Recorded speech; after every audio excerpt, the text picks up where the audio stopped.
This video is sponsored by Educus Digital Marketing.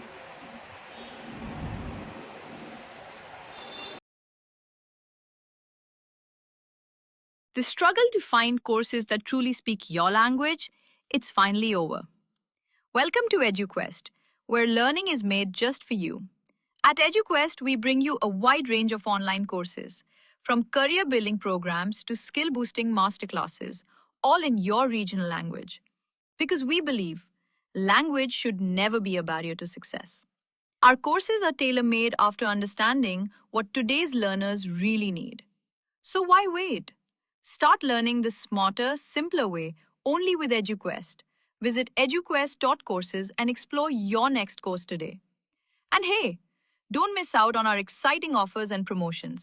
யமதர்மராஜாவுக்கு அனைத்து உயிர்களின் உயிரையும் பறிக்கும் பணி அளிக்கப்பட்டிருந்தது. இந்த பணி காரணமாக அனைவரும் தன்னை வெறுப்பதையும் இதனால் தனக்கு கடுமையான பிரம்மஹத்தி தோஷம் ஏற்படுவதாகவும் எண்ணி மிகவும் வருந்தினார்.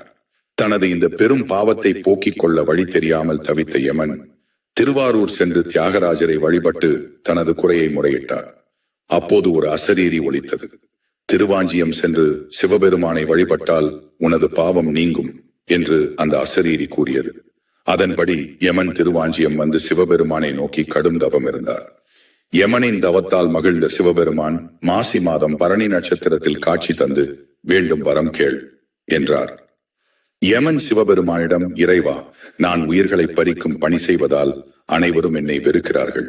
எனக்கு ஏற்படும் இந்த பாவம் நீங்க வேண்டும்.